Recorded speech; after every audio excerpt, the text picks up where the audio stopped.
Baik, bismillahirrahmanirrahim. Assalamualaikum warahmatullahi wabarakatuh. Alhamdulillah wa syukurillah la haula wa la quwata illa billah. Pertama-tama bersyukur kita pada Allah SWT hari ini diberikan banyak nikmat, sehat, dan keselamatan. Salawat dan salam kepada Rasulullah SAW yang telah umatnya kita semua dari alam yang jahiliyah ke alam yang penuh terang menerang kemajuan saat ini. Yang saya hormati Bapak Ibu panitia dari pengurus Keluarga Bahagia Indonesia beserta seluruh tim yang hari ini menyiapkan acara ini, para hadirin sekalian yang besar tadi bawa gelar, yang kecil tak disebut nama. Insya Allah kita semua dirahmati Allah. Hari ini senang sekali bisa berbagi pengalaman kami sebagai seorang psikolog keluarga, bercerita ya tentang bagaimana pasangan itu bahagia dan keluarga yang sehat mental, membangun yang hangat, tangguh dan diridai Allah. Tentu saja ketika panitia mengangkat tema ini, tentu saja sudah pasti di dalam masyarakatnya ada masalah dengan kebahagiaan dan masalah sehat mental. Kira-kira gitu ya. Jadi kalau saya setiap panitia mengundang acara dengan tema pasti menggambarkannya. Ini adalah kebutuhan dari komunitas ini. Bapak Ibu sekalian, sekarang fenomena yang terjadi di masyarakat adalah tinggi perceraian. Nah, ini kalau saya harus kasih tahu, hari ini fenomena yang terjadi adalah sudahlah lambat menikah, namun cepat bercerai. Nah, ini dia. Ya, menikahnya lambat, bercerainya cepat. Bahkan di Jawa Barat, di Garut kemarin viral dari baru 6 bulan, dari 6 bulan setengah tahun gitu ya, sudah 5.000 orang istri yang menggugat suaminya. Dan tentu saja ini menjadi fenomena di kita bahwa bagaimana sih gambaran pernikahan hari ini. Fenomena hari ini pernikahan, banyak orang yang berkenal di media sosial, berjodoh di media sosial, memposting kebahagiaannya di media sosial. Dan akhirnya banyak yang tertipu. Karena ternyata media sosial ini tidak selamanya menggambarkan keindahan. Tapi dia menggambarkan persona. Apa itu persona? Topeng. Dan hari ini kita lihat orang tua zaman now mereka sibuk dengan gadget, mereka sibuk dengan HP, dan akhirnya muncullah masalah-masalah. Yang paling ramai sekarang adalah perselingkuhan, yang kenal di gadget, ada yang kenal di game online ya. Masalah ekonomi, narkoba, dan lain-lain. Dan menurut penelitian dari seorang peneliti psikologi Hansen and dalam Black menyatakan bahwa dia mengatakan keluarga yang sehat itu adalah adanya interaksi yang mengarah pada pertumbuhan optimal, fungsional, dan well-being atau kesejahteraan dari keluarga tersebut secara keseluruhan. Keluarga yang sehat bukan keluarga yang tidak punya masalah. Pada hakikatnya tidak ada keluarga yang tanpa masalah. Namun keluarga yang sehat mental adalah selalu memiliki ketenangan, tentram, optimis dalam menghadapi kehidupan. Mampu menyelesaikan masalah jauh dari rasa iri, dengki, sehingga dapat menerima di mana saja mereka berada karena dapat menyesuaikan diri dengan masyarakat. Ya. Jadi kuncinya keluarga yang sehat itu adalah keluarga yang adaptif, yang fleksibel, yang resilience. Ya. Dan ternyata masalah-masalah rumah tangga termasuk perselingkuhan itu juga ada hubungan dengan masalah kesehatan mental. Kesehatan mental seseorang mempengaruhi cara menjalin hubungan dengan orang lain seperti pasangan dan anak. Orang yang sehat mental memiliki kemampuan sosial dan komunikasi yang baik sehingga mampu membangun ketahanan keluarga yang baik. Dengan ketahanan keluarga yang baik pula akan semakin memperkuat kondisi kesehatan mental. Sampai saya akhirnya baru saja meluncing sebuah buku, judulnya Psikologi Selingkuh. Ini baru 2 minggu sudah cetak ulang ya. Sudah cetakan kedua. Artinya memang masyarakat lagi sedang punya masalah dengan cerita selingkuh ini. Dan kalau kita lihat apa itu selingkuh? Ini salah satu yang menyebabkan keluarga tidak sehat. Selingkuh adalah salah satu gejala adanya masalah besar dalam rumah tangga yang tidak terungkap, diabaikan, tidak diselesaikan, dan ia tidak datang dengan tiba-tiba. Jadi selingkuh itu fenomenanya tidak ada asap kalau tidak ada api. Kalau ditanya sekarang, apa yang menyebabkan selingkuh? Ada namanya faktor pendorong, ada faktor penarik. Apa pendorongnya? Kepuasan yang rendah, termasuk hubungan seksual, termasuk psikologis ya. Kemudian kemampuan ekonomi, pornografi, konflik, masalah komunikasi, kejenuhan, cara pandang, akidah, juga pengalaman relasi keluarga. Serta faktor penariknya apa? Godaan orang ketiga, lingkungan, pergaulan, CLBK, reuni, Dan namun ada faktor mediatornya yang menahan walaupun ada faktor pendorong dan pendarik, yaitu keimanan, spiritualitas, kontrol diri, keintiman, dan kematangan. Dan fenomenanya sekarang banyak kasus perceraian yang disebabkan oleh masalah kesehatan mental. Ada berita depresi berat mau diceraikan, dan istri depresi berat karena masalah anaknya meninggal, ya, kisah di balik gantung diri, itu semuanya juga berkorelasi dengan perceraian. Kesehatan mental dalam rumah tangga bisa menyebabkan perceraian. Lalu apa sih sehat mental itu? Yaitu keadaan sejahtera di mana individu menyadari potensi sendiri, dapat mengatasi tekanan hidup yang normal, dapat bekerja secara produktif dan bermanfaat, serta mampu memberikan kontribusi kepada komunitasnya. Dan well-being lebih dari sekedar tidak stres, ya, fisik tidak cukup makan sehat, mental pikiran tenang, mampu fokus, emosional stabil, mampu mengelola konflik, sosialnya relasi kerja yang positif, suportif, dan spiritualnya merasa hidup bermakna. Inilah gambaran orang yang sehat mental.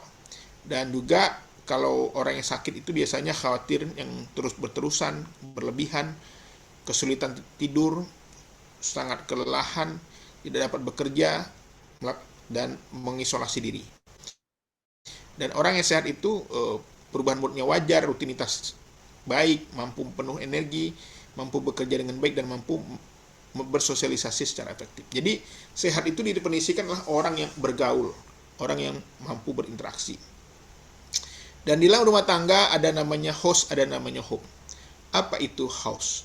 Ya, dia fisiknya, tetapi home itu adalah tempat tinggal, ya, dibentuk karena cinta, ya.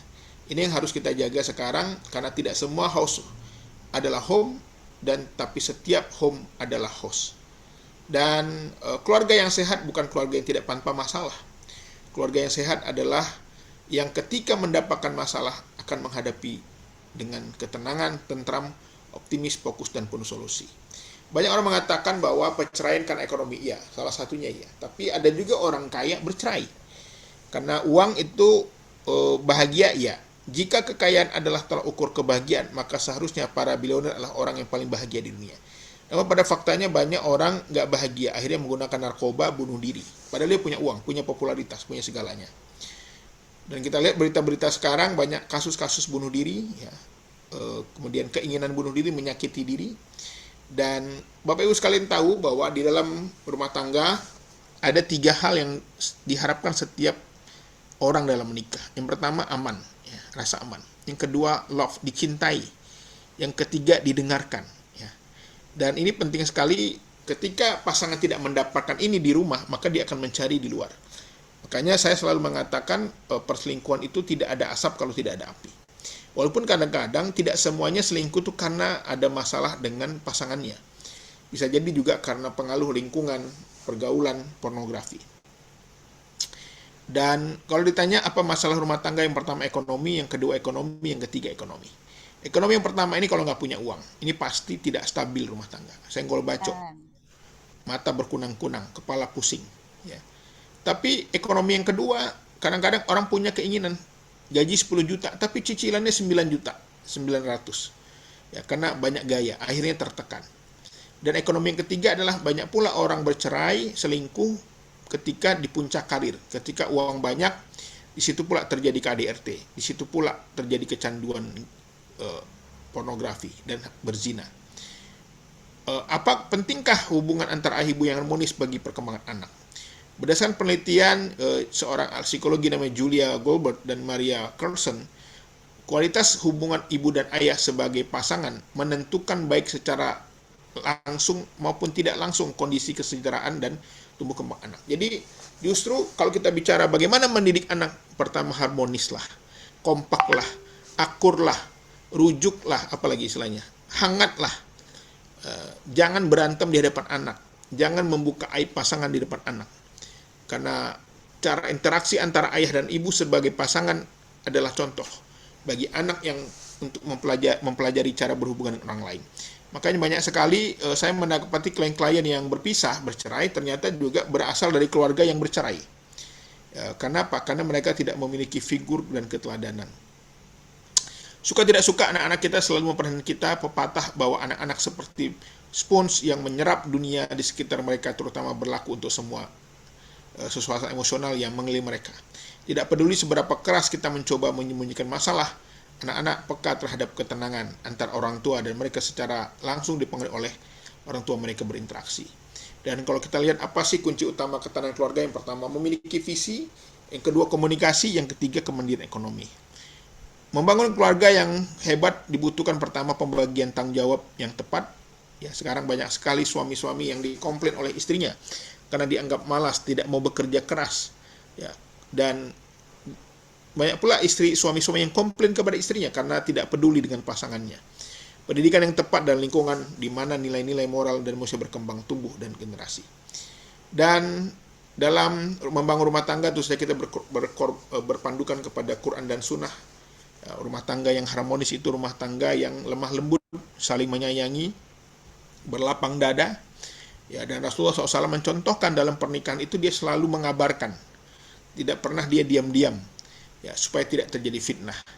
Dan sekarang fenomena banyak pula orang yang kahkuh. Kahkuh itu artinya apa? Menikah rasa selingkuh. Menikah resmi tetapi diam-diam, sembunyi-sembunyi, bahkan tidak tahu keluarga besarnya, dan akhirnya pernikahannya tidak sehat, penuh dengan kekhawatiran. Secara insting pria bertugas menjadi pelindung dan wanita merawat. Ini adalah psikologinya pasangan, ya. Jadi psikologisnya seorang laki-laki, ayah, adalah melindungi dan wanita adalah merawat. Sayangnya gestur romantis pria gagal dikenali karena ekspektasi wanita tentang romantis adalah sikap yang manis. Padahal kita kebanyakan nonton sinetron, nonton film, dan kita harus mulai dari romantis itu dari komunikasi.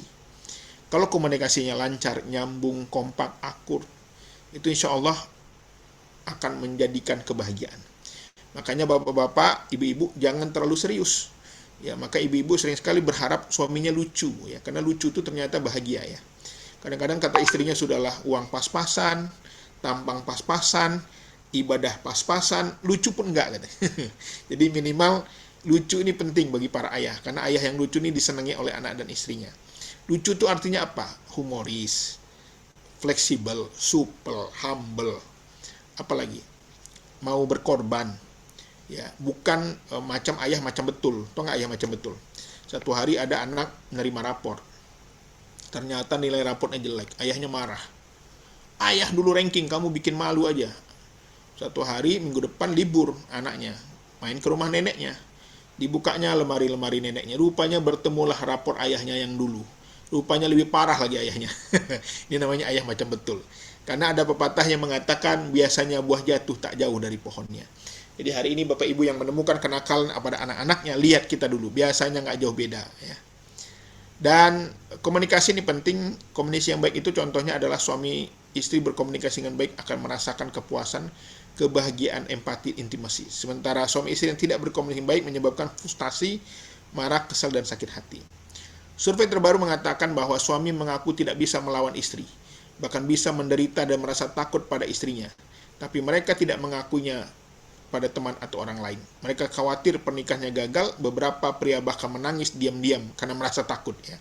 Jadi ternyata banyak pula suami istri ini melakukan KDRT kepada suaminya. Cuman suaminya nggak berani lapor. Kemarin ada kasus seorang pria gondrong bertato ular kobra datang ke rumah saya, nangis. Saya tanya, kenapa mas? Saya dicakar istri saya mas, ditunjukin, ya. Ternyata banyak juga ibu ini ganas-ganas, ya. Saya tanya, kenapa nggak berani lapor polisi? Nggak enak pak, takut viral. Saya takut judul beritanya seorang pria gondrong bertato ular kobra dicakar istri. Jadi jangan dikira bahwa pelaku kekerasan itu bukan hanya laki-laki, ya. Ternyata ibu-ibu ini banyak. Cuman laki-laki ini takut merusak hubungannya. Alasan banyak dinyatakan adalah Mohon maaf Bapak, mungkin bisa di slide share-nya di full screen. nggak bisa, agak macet ya. Oh, di full screen aja. Baik. Alasan terbanyak dinyatakan adalah malas bertengkar karena akan merusak suasana hati, takut tidak bisa kontrol kemarahan, dan takut akibat pemikiran yang negatif. Jadi banyak suami ini ketika bertengkar dia bukan takut marah, dia takut lost control, ya. Dan istri marah karena tekanan, suami diam adalah bertahan. Manusia itu ibarat secara psikologis, bila ia tertekan, diawasi dengan ketat dan berlebihan serta memiliki rasa ketakutan, maka otaknya akan mencari jalan yang lebih kreatif untuk bisa membalas semakin bebas dari pengawasan ya. Jadi jangan menakut-nakuti. Tidak boleh ada rumah tangga yang takut. Tidak boleh istri yang takut suami, tidak boleh suami takut istri. Jadi kalau ada ibu-ibu suaminya takut sama dia, jangan bangga. Karena biasanya suami yang takut lebih kreatif membohongi ibu. Demikian juga para suami, kalau ada suami yang takut anak dan istrinya kepada dia, jangan terlalu bangga, karena biasanya orang takut itu lebih kreatif. Dan sering menasihatin, mengarahkan, penting suami adalah orang yang paling dekat dan tahu tentang kepribadian istrinya. Maka alangkah baiknya jika ia sendiri memberikan masukan dan nasihat kepada agar ia sadar dan selalu bertakwa pada Allah. Namun yang harus diperhatikan oleh suami adalah agar bersikap lemah lembut, sopan, bijaksana, menyampaikan nasihat. Ya, makanya banyak sekali suami-suami itu bertekan. Sampai suatu hari ada, ini cuma gimmick, ketawa lucu ya, ceramah Ustaz Abu Somad gitu kan. Ustaz, seorang suami bertanya, apakah nanti kami di akhirat ini bertemu dengan istri kami, Ustaz? Katanya. Kata Ustaz, insya Allah. Kalau bisa janganlah, Ustaz. Katanya. Kenapa? Di dunia udah tertekan kali. Bahkan ada guyon lainnya tambahan ke Ustaz Abu Somad itu, nanti para suami ini katanya langsung masuk surga. Katanya. Kenapa? Karena malaikat udah kasihan katanya. Di dunia udah tersiksa kali dia. Ini kita senangin bapak-bapak dulu, nanti kita senangin ibu-ibu. Untuk itu, tidak ada istilah suami yang takut istri atau istri yang takut suami. Jika cinta haruslah saling memahami, maka bukan berarti tanpa komunikasi yang efektif. Dan ketika ia mengalah, bukan karena ia takut, tapi karena menghormati. Jadi, banyak di antara kita itu selalu mengkritik pasangan. Kita semua sebagai manusia pernah berbuat salah, namun bukan berarti kita harus dikritik terus-menerus. Kadang-kadang suaminya, istrinya udah minta maaf, selalu diungkit-ungkit. Karena istrinya udah minta maaf, selalu diungkit-ungkit. Jadi, cara terbaik kita mengurangi kemarahan kita pada pasangan adalah dengan mengingat-ingat juga dosa kita kepada pasangan. Karena kita terkadang khususnya ibu-ibu ini selalu ingat ketika disakiti, tapi lupa pernah menyakiti. Jadi cara terbaik kita memaafkan orang lain adalah mengingat-ingat aib-aib kita juga. Jangan-jangan dosa kita seperti buih di lautan, dan kita selalu melihat keburukan orang, tapi lupa dengan keburukan sendiri. Jangan mengomel, hanya menghabiskan energi, ya, capek, lelah. Makanya dalam risetnya itu yang viral, perempuan ini mengeluarkan 20.000 kata per hari. Laki-laki hanya 7.000. Maka paling enak punya istri yang guru dan ustazah. Nah, itu udah nggak punya kata-kata lagi, udah selesai, habis kata-katanya di kantornya. Tapi kalau istri yang tidak pernah kemana-mana, hanya mengurus dapur dan sumur dan kasur, itu yang menyebabkan para istri ngomel, ya, karena dia tidak tersalurkan kata-katanya. Dan ini membuat akhirnya rumah tangga tidak harmonis. Selanjutnya, jangan berantem dan ribut dalam keadaan lelah, mengantuk. Ini penting. Kenapa banyak kita itu berantem? Karena salah satu di antara kita ingin merubah pasangan kita, dan itu nggak mudah. Udah umur 30-40 tahun, dibesarkan oleh orang tuanya, lingkungannya, lalu kita datang ingin merubahnya. Itu sulit. Ibarat air menetes di batu. Ya, lama bisa patah batunya, tapi agak lama. Jangan sembarang curhat, apalagi di media sosial. Jangan malu bersentuhan fisik. Ya. Romantis, ini penting. Dan bila ada masalah, selesaikan lewat kasih sayang. Dan cinta itu bukan sekedar untuk disadari, tapi harus ditunjukkan sebagai setiap hari dalam perilaku nyata. Ya, kalau cinta, jadi banyak sekali pasangan-pasangan yang itu yang mengatakan suaminya nggak cinta, istrinya nggak cinta. Tapi dia tidak mengkorelasikan dengan perilaku suaminya. Ya, banyak istri bilang, Pak, suami saya itu nggak sayang sama saya. Padahal semua uang suaminya udah dikasih ke dia. Dia ingin suaminya tetap mengatakan cinta, sayangku, rinduku. Padahal memberi uang semua penghasilan kepada istrinya adalah bagian dari cinta dan sayang. Ya, atau banyak orang yang kemakan cinta, selalu bilang cinta, bilang sayang, tapi pelit secara ekonomi, nggak mau ngasih belanja dan lain-lain. Kita pilih mana? Untuk itu, cinta dan sayang itu sesungguhnya diwujudkan dari perilaku, bukan kata-kata. Untuk itu penting para istri, di sini juga suami, memahami tangki emosi. Kehidupan pernikahan ibarat mobil yang menempuh perjalanan yang panjang. Kadang kita butuh memperhatikan apakah tangki emosi kita sudah penuh atau bahkan menuju kosong. Disitulah cinta harus terus selalu ada di sisi kembali. Untuk itu, dalam pernikahan, agar rumah tangga kita sehat, gunakanlah 5 bahasa cinta. Yang pertama, kata-kata yang menguatkan, ya, saling melindungi, memeluk, mencium, ya, saling memberi hadiah, Ya, bapak-bapak yang hari ini sudah diperlakukan istrinya seperti raja, seperti eh, mahkota, seperti apa namanya, pangeran ya, maka jangan lupa memperlakukan istrimu seperti permaisuri. Karena pasangan raja adalah ratu, bukan asisten rumah tangga. Setuju ibu-ibu? Ya. Jadi kalau sudah dilayani dengan baik, sudah makannya disuapkan, bajunya dipakaikan, mandinya dimandikan, maka kita harus membalas bagaimana memperlakukan istri kita. Dia adalah pasangan kita, ratu kita, karena kita adalah rajanya. Memberi hadiah, melayani, waktu yang berkualitas, dan sentuhan fisik. Dan contoh cara Rasulullah mengekspresikan romantis pada istrinya adalah dengan memanggil dengan panggilan yang paling terbaik. Ya Humairah, ya istriku yang pipinya kemerah-merahan. Ya. Jangan terlalu jujur juga, ya mentang-mentang istrinya nggak putih, dia bilang ya istriku yang hitam, nggak boleh juga. Harus bagaimana menghiperbolakan dengan bahasa yang baik. Ya, Rasulullah dalam sejarahnya tidak pernah ada hadis Rasulullah membentak istrinya, memukul istrinya. Ya, jadi kalau ada suami yang tarbiyah rajin, baca Quran rajin, sholat rajin, masih ada yang membentak, memperlakukan kasar dan anak istrinya, dari mana belajar? Padahal Islam itu artinya salam, salam itu artinya damai, agama yang damai tidak pernah mengajarkan kekerasan. Karena banyak sekali keluhan para istri kepada saya, banyak suami-suami ini yang bermuka dua, berdouble, berkepribadian ganda katanya. Begitu ada pengajian di rumah, ada liko di rumah, suaminya romantis di depan teman-temannya. Tapi begitu bubar pengajian, habis suaminya, istrinya dimaki-maki, anaknya dibentak-bentak. Padahal harusnya konsisten di hadapan luar dan di hadapan dalam. Untuk itu tidak kasar dan tidak melukai, ini penting. Kata-kata yang tajam itu menyebabkan kita akan luka, akan benci, akan menyebabkan kita akhirnya dendam, ya. Dan kata-kata itu sangat berdampak kepada mental. Betapa banyak pasangan-pasangan yang dendam, sakit hati, bahkan ada yang membunuh pasangannya, menggoroknya, ya, karena sakit hati. Ya. Berita-berita koran sekarang banyak sekali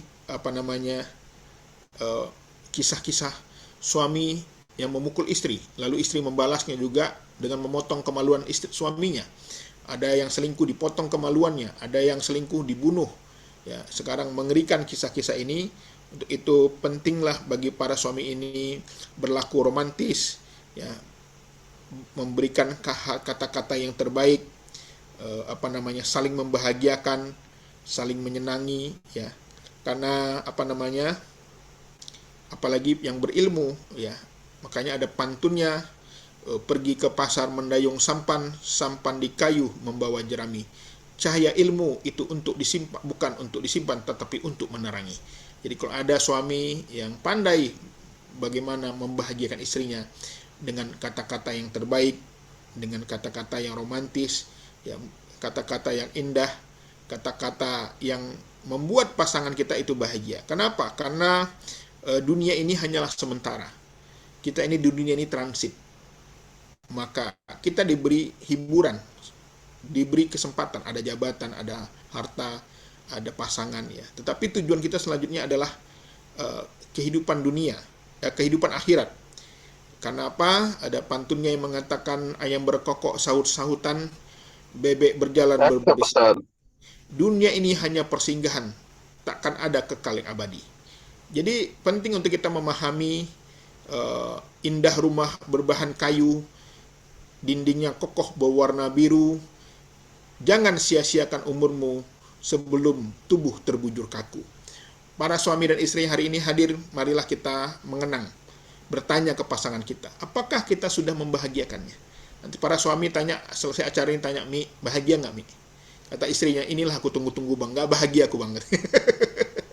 Jangan-jangan puluhan tahun menikah, istri kita nggak bahagia. Kita sibuk membahagiakan orang lain, kita sibuk mengurus orang lain, tapi lupa membahagiakan anak dan istri kita di rumah. Demikian juga para ibu, para istri, pulang acara ini tanya suaminya, Bang, Abi, bahagia nggak nikah sama aku? Jangan kata istri suaminya, inilah yang kata-kata yang aku tunggu. Berpuluh tahun aku tersiksa menikah denganmu. Bisa jadi bukan hanya suami yang menyiksa, bisa juga banyak istri yang melukai hati suaminya.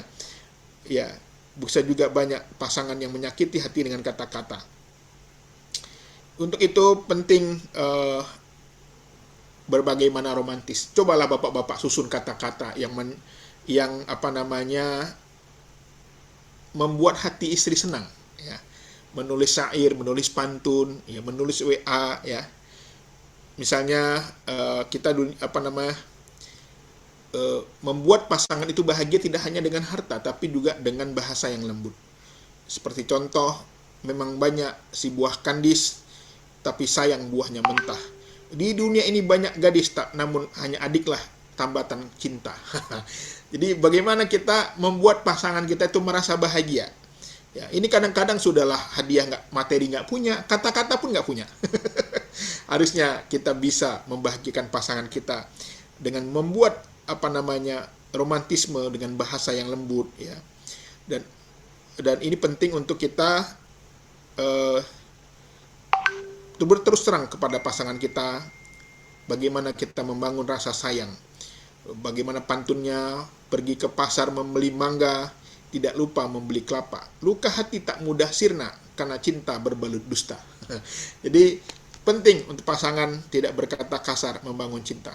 Bisa membangun dengan makan bersama, ya, jalan bersama, camping bersama. Saya coba sarankan Bapak Ibu kembali ke alam. Saya lupa tadi menaruh foto-foto kami keluarga, banyak road trip, ya, camping, ya, naik gunung mungkin, ya, mandi sungai, ya. Murah-murah saja, tetapi itu membangun cinta, membangun rasa, ya. Dan ini penting untuk kita membangun amanah, ya, pada pasangan kita.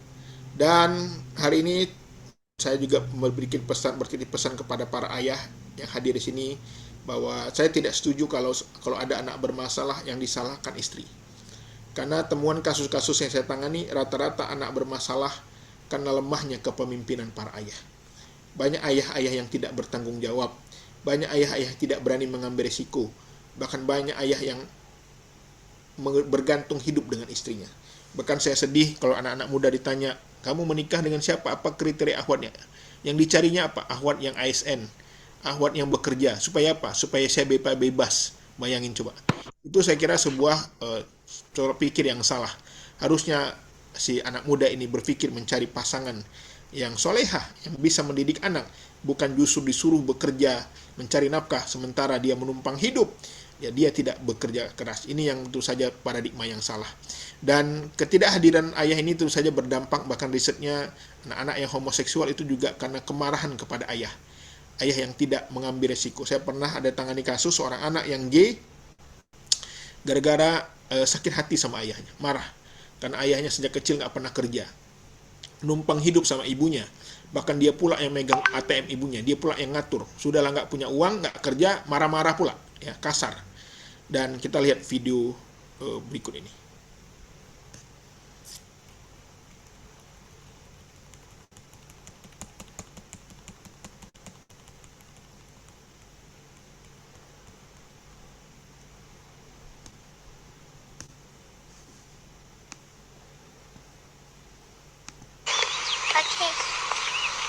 Dengar suaranya ya.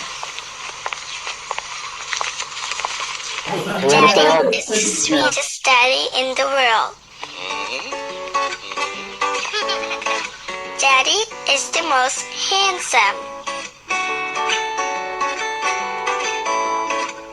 the smartest,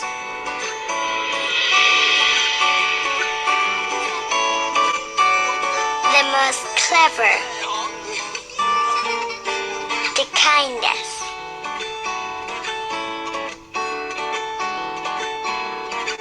He is my Superman. Daddy wants me to do well at school. Daddy is just great, but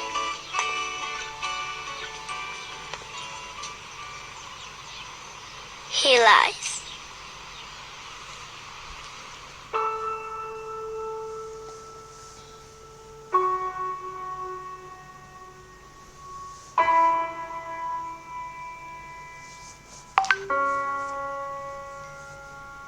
He lies about having a job.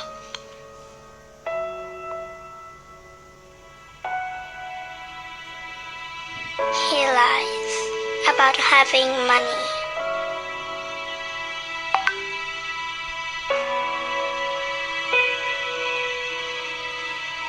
He lies that he is not tired.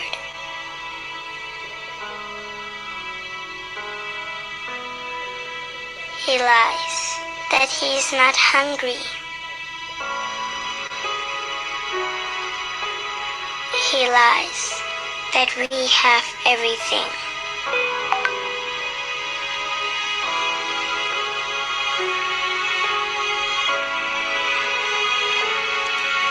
He lies about his happiness.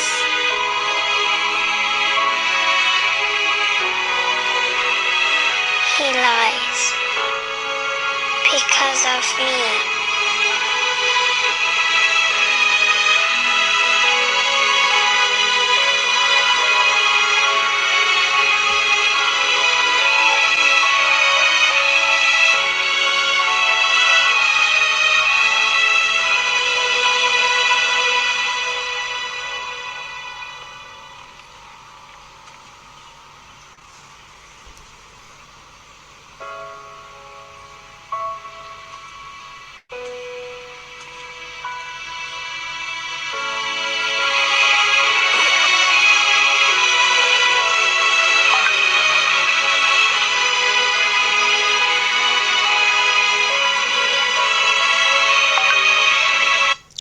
Seorang ayah tentu saja dia berjuang ya mencari nafkah. Kita perlu mengapresiasinya. Banyak ayah berbohong. Ya betul. Ayah berbohong tapi demi kebahagiaan anak dan istrinya. Begitu penting bagi para istri yang hari ini sudah mendapatkan banyak pemberian para suaminya, yang sudah dinafkahi, yang sudah diberi cinta dan kasih sayang. Jaga suami kita erat-erat, karena tidak mudah saat ini mencari suami yang mau berkorban, membanting tulang demi masa depan anaknya. Kita kenang ingat jasa-jasa ayah kita ketika membesarkan kita. Mereka mungkin berhutang, mereka mungkin menanggung malu, dan mereka juga punya masalah. Makanya saya selalu membuat konten, jangan larang suamimu menyalurkan hobinya. Jangan larang suamimu berkumpul dengan teman-temannya. Jangan larang suamimu mancing, touring, camping. Karena para suami sesungguhnya stres. Mereka perlu penyaluran. Dan itu tidak mungkin terkadang diceritakan kepada pasangannya. Bukan begitu para suami? Demikian juga buat para istri. Please para suami, jangan larang suamimu kalau pingin healing. Jangan larang istrimu kalau pingin healing, bertemu dengan teman-temannya. Mereka mungkin perlu belanja. Karena mereka juga stres. Jadi kita suami istri dalam menjalani kehidupan masing-masing punya tekanan masing-masing. Untuk itu cara meringankan tekanan itu adalah dengan menyalurkan minat dan bakat kita, hobi kita. Terbentuk saling memuji, saling mengapresiasi. Apa salahnya mengatakan cinta, mengucapkan kata-kata indah. Dan bercanda penting ya. Dalam hadisnya dikatakan beliau orang yang Nabi Muhammad SAW itu adalah seorang sosok yang suka bercanda dengan istrinya. Ya, ini kadang-kadang kita ini suka nunggu taklimat. Kalau ditanya, kenapa nggak humoris sama istri? Nggak ada taklimatnya Ustadz. Tidak perlu taklimatnya. Kenapa tidak mengajak liburan istri? Nggak ada taklimatnya. Kenapa tidak memandikan suami? Tidak ada taklimatnya.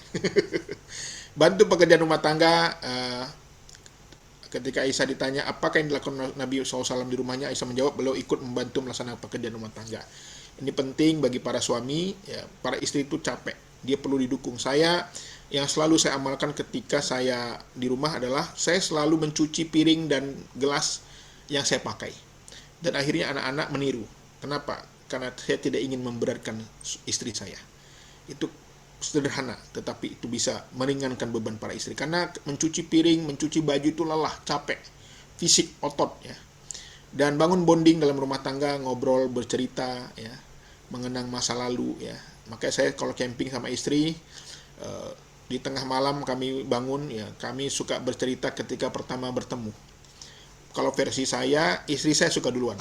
Kalau versi istri saya suka duluan. Tapi terjadilah bercanda, berdebat di tengah malam, berdebat dengan cinta.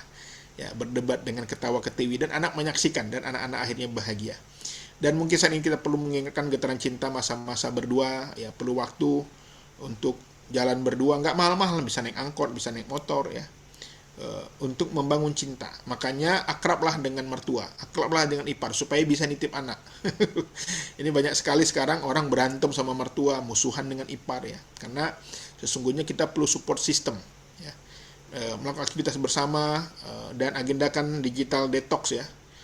Tanpa gadget, makanya hanya ada di alam, di gunung, laut, lembah itu nggak ada sinyal. Itu bagus untuk kita membangun kedekatan. Ayah dan bunda wajib memiliki jadwal untuk mengikuti kajian, ya taklim, ya halakoh komunitas, dan jangan jadikan orang tua bagi pasangan kita. Ibu-ibu, suamimu sudah punya ibu kandung, dia sudah punya ibu mertua. Jangan kita jadi ibunya, ya, karena dia bukan anak kita. Makanya jangan jadi polisinya, jangan terlalu mengawasinya, karena dia orang dewasa, dia perlu juga kebebasan. Dan jadi kekasihnya bukan polisinya. Jauhilah kalimat memarahi, melabel, memberi julukan, merendahkan, menyalahkan, menyudutkan, meremehkan, membatasi pertanyaan, menyelidiki, monitograsi ya. Takutnya di akhirat nanti aib kita lebih banyak pula takutnya. Makanya saya suka banget berpesan kepada ustadz-ustadz yang berbackground syar'i. Kadang-kadang suka banget mencatat orang. Ini dosanya banyak, si anu, si fulannya ini salah, ini salah. Takutnya di akhirat nanti dosa kita pula paling banyak. Karena dalam hidup ini manusia itu nggak punya dosa. Cuman ada yang ketahuan, ada yang enggak, gitu aja. Jadi makanya dalam hidup kita jangan suka mencatat dosa orang. Ya, kita mengingatkan boleh, tapi jangan pula kita menjadi malaikat yang suka mencatat. Tetapi kita membangun bonding. Kalau kita kadang-kadang punya ilmu hukum, punya ilmu syar'i ya, terkadang kita suka menjudge ya. Wah, ini salah, ini hukumannya berat ya. Padahal tidak ada manusia yang nggak punya salah. Dan istri jangan pula memerankan sebagai hakim atau jaksa atau reserse ya di dalam rumah tangga. Jadilah seorang yang memahami tentang bahwa tidak ada kejadian di muka bumi ini terjadi tanpa seizin dan sepengetahuan Allah. Kita dijodohkan bertemu, semuanya sudah ada jalannya. Dan untuk itu, kalau hari ini kita ternyata diberikan pasangan yang belum baik, maka itu ladang pahala yang luar biasa. Kalau hari ini sudah ada baik, alhamdulillah kita bisa maju bersama. Untuk itu bangun kebahagiaan ibu sangat penting. Maka bapak-bapak jangan pelit sama istri. Ya, ini penting ini. Banyak sekali keluhan para umahan kepada saya, istrinya yang pelit, tidak mau berbagi. Begitu dibuka lemari, abi ini uang apa? Jangan dibuka mi, itu bahaya. Itu uang sial mi. Sial kenapa bi? Sialan udah simpan masih ketahuan juga. Ya. Berikanlah kepada istrimu. Istrimu sudah bekerja, sudah berkorban. Ditinggalkannya rumah orang tuanya yang nyaman, ditinggalkannya orang tuanya yang menyayangi demi kita dikontrakan, lalu berkembang sukses. Kenapa? Pasangan kita tidak dibahagiakan. Betapa hatinya, luka hatinya seorang ayah ketika anak perempuannya dinikahkan. Bahkan kita pula yang membiayai ketika menikah, lalu ketika pulang dia menangis karena dia disakiti oleh pasangannya. Rasa bahagia itu di awal dari ketenangan. Ibu yang bahagia maka otomatis menciptakan suami yang anak yang tangguh. Maka bapak-bapak tolong bahagiakan istri kita. Makanya kalau ada ibu-ibu masih kurus kering, ya berat badannya nggak naik-naik, bisa jadi dia tertekan batin. Justru ibu-ibu yang badannya naik itu tandanya bahagia dia. Dan hati yang bahagia adalah menjaga kesehatan dan penampilan yang baik. Ya, dan berhenti membandingkan hidupmu dengan orang. Ya, termasuk juga membandingkan anak kita dengan anak orang, membandingkan istri kita sama istri orang, membandingkan suami kita suami-suami orang. Karena sesungguhnya sudah ada jalannya masing-masing. Masih ada kesempatan, perbaiki komunikasi, perbaiki kebutuhan, bangun kenyamanan dan bangun kepercayaan. Dan apa yang kita bisa lakukan untuk membuat kita bahagia, sehat mental, selain kita membaca Quran, tilawah, ibadah, kita tidur malam yang cukup. Karena ciri-ciri orang yang gak sehat mental itu susah tidur. Ya. Berjemur pagi, ini penting, olahraga, memasak makanan, menulis, menggambar, refleksi diri, bermain dengan hewan, peliharaan, olahraga kecil-kecilan di rumah, bersih-bersih rumah, membaca buku, membaca berita yang positif, berkebun, quality time bersama keluarga, menjaga komunikasi. Ini adalah yang bisa menyehatkan mental kita. Dan rumahku surgaku, menjadikan rumah sebagai surga bagi keluarga dan anak-anak. Dan nanti Bapak Ibu yang ingin mendapatkan konten-konten psikologi bisa follow di TikTok saya di Iqbal_psikolog dan Instagramnya di Muhammad Iqbal PSG. Demikian yang dapat saya sampaikan. Sepertinya hari ini bertambah 100 follower kalau mau follow ya. Demikian, ini nanti bisa komunikasi dan mendapatkan konten-konten parenting. Demikian yang dapat saya sampaikan. Terakhir pesan saya, Tanjung Katung airnya keruh, tempat anak raja mencuci kaki, suami istri jangan sering bergaduh, nanti salah satunya tidur di kursi. Demikian, Assalamualaikum warahmatullahi wabarakatuh.